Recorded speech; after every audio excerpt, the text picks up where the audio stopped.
여러분 안녕하세요. 스티그 인사드리겠습니다. 제가 교사기 때문에 교사는 교사를 좀 알아봅니다. 혹시나 제 영상을 시청하시는 분들이 이제 이런 궁금증이 있을 텐데요. 딱 보면 어떤 과목을 가르치는 선생님인지 알 수 있는 방법에 대해서 지극히 주관적입니다. 그런 부분들 한번 말씀드리겠습니다. 재미로 한번 봐주셨으면 좋겠습니다. 절대적 기준이 아니라 이것은 주관적 판단이고요. 틀릴 수도 있다는 걸 전제합니다. 다만 제가 26년째 교사를 하면서 많은 교사들을 많이 만나봤습니다. 그렇기 때문에 경험에 의한 판단이 되겠습니다. 먼저 이 초등교사와 중등교사 차이점은 이렇게 같이 모여 있을 때 초등교사는 만능입니다. 그래서 요것 저것 조금씩 잘할 줄 압니다. 가령 그림도 좀 그릴 줄 알고요. 또 악기도 좀 다룰 줄 알고요. 그리고 오리고 자르고 붙이기 뭐 이런 거 조금씩 굉장히 잘합니다. 어떤 그 집단 내에서.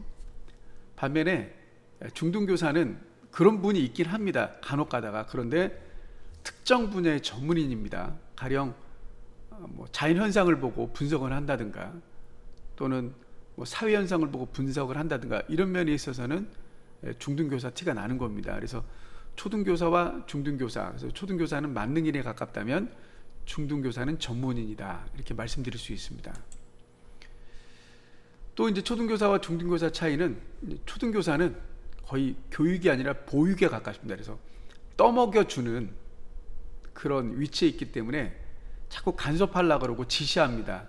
이게 이제 많아지다 보면 아내가 남편을 간섭하고 지시하고 남편도 아내를 간섭하고 지시합니다. 서로 교사들 간에 그 배운 그 습관이 있기 때문에 집에서도 그런다고 합니다. 반면 이제 중등교사는 정보 전달을 목적으로 합니다. 그래서 계속 정보를 전달하려고 하죠.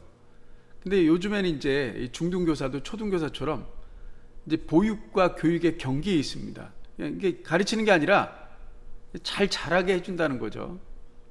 사실 이 보육은 유치원이나 어린이집에서 끝냈어야 되는데 그게 연장이 돼서 초등학교로 오고 다시 이제 중고등학교로 오게 됩니다. 제가 고등학교에 있지만 고등학교 학생들도 보육을 합니다. 교육이 아닙니다.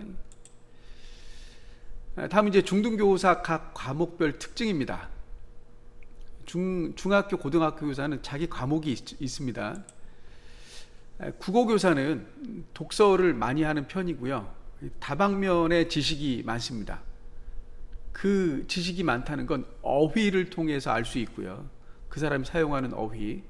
근데 단점이라면 깊이 알지는 못한다는 거예요. 조금씩 아는데 깊이 알지 못한다는 거죠. 곧 최 사장의 지대 넓이라고 할까요? 그 지적 대화를 위한 넓고 얕은 지식에 딱 그 표본이 되는 게 국어교사들 같습니다. 수학교사는 눈빛이 조금 다르더군요. 제가 정말 많이 만나봤는데 논리적이고 좀 냉철합니다. 그래서 이성적으로 모든 것을 판단해요. 그래서 이게 풀어서 답이 나오는 걸 항상 해왔기 때문에 대인관계나 인간관계에 있어서도 풀어서 답이 나오길 원하는 거예요. 그러니까 답이 안 나오면 좀 이상한 거예요. 그러니까 화낼 수밖에 없고 논리적이죠. 그래서 이 수학교사 다 그렇다는 건 아닙니다. 이제 전제해 드렸지만 대부분 이런 분들이 좀 많이 제가 겪어봤습니다. 영어 교사는 이게 영어 영문학과잖아요. 어학하고 문학의 중간이기 때문에 조금 특징을 잡기가 어렵더라고요. 그래서 반면에 저는 영어 교사들을 보면서 영자신문이나 CNN 또는 영어 원서를 많이 보는 것을 봤고요. 또 해외여행도 즐겨 하는 것도 봤습니다. 이제 문학 쪽에 치중했던 분들은 영어 교사 중에서도 이 어휘가 다르고요. 어학종이라 그러면 다방면에 많은 지식을 가지고 있었습니다. 사회교사는 사회도 이제 여러 개인데 여러 과목인데 지리교사는 여행을 굉장히 좋아합니다. 어차피 그 지리는 여행이 필수잖아요. 가보지 않고 어떻게 얘기를 하겠습니까?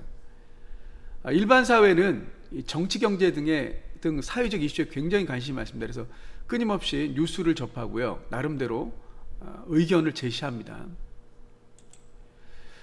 윤리교사는 철학적이에요. 말하는 거 보면 굉장히 생각에 깊이가 있습니다. 반면에 개성이 있다는 거죠. 그리고 논리적인 일을 좋아합니다. 윤리교사는. 역사교사는 거의 모든 것을 역사에서 답을 찾고자 해요. 어차피 역사의 반복이기 때문에 과거의 반복이 현재 진행되잖아요. 그러니까 이게 지금 현재 일어나는 일도 역사 속에서 답을 찾고자 노력해서 결국은 변화를 잘 받아들이지 못하는 것 같아요. 그래서 옛것만을 좀 고집하는 그런 분들을 많이 봤습니다. 과학교사도 이제 물화생지인데 물리교사는 논리적이었습니다.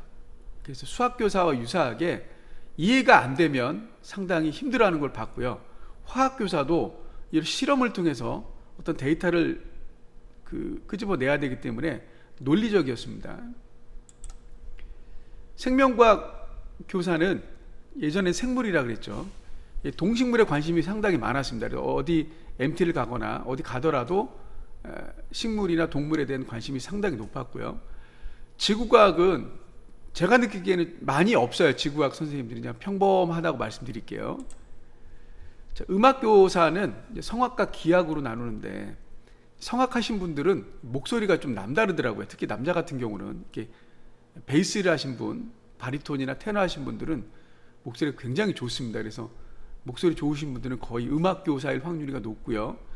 근데 이제 기악을 하신 분들은 목소리는 그렇지 않은데 뭐 어떤 영상 편집이나 뭐 할 때 성공 능력이 탁월하는 걸 좀 볼 수 있었습니다. 그리고 기악하시는 분들이 자기 악기에 대해서 애착심이 많기 때문에 어떤 모임에 가서도 악기를 가져와서 연주하시는 것을 자주 봤습니다.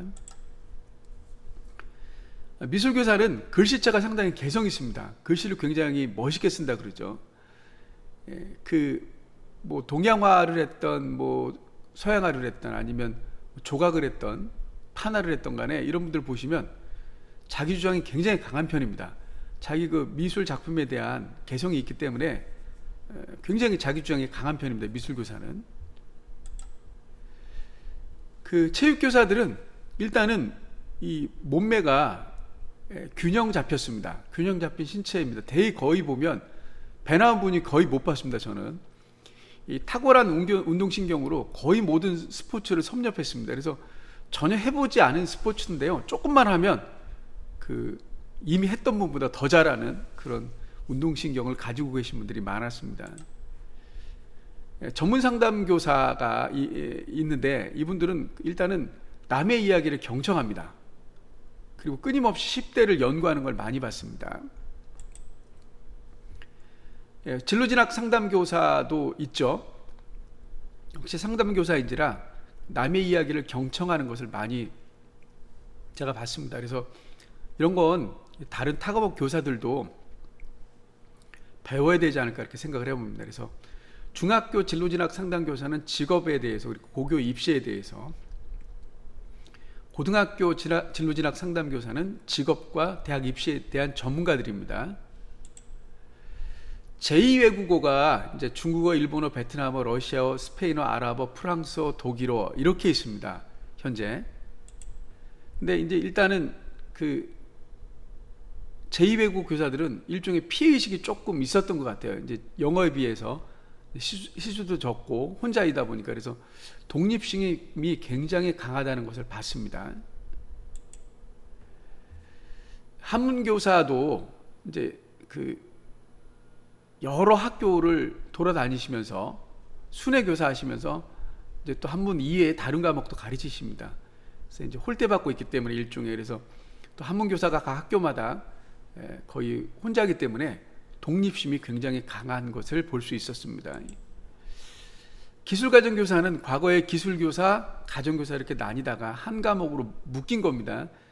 묶일 수 없는 걸 묶었죠. 그러니까 기술교사는 이제 방송 관련 일, 학교 기자재 다루는 일을 하시고요. 많이 가정은 환경이나 또 굉장히 가정적인 것을 알 수 있었습니다. 정보교사가 요새 많이 배치되는데요. 컴퓨터 관련 교사죠. 이분들이 논리적입니다. 이분도 이성적이에요. 그래서 새로운 것에 도전 정신이 굉장히 강합니다. 정보교사는.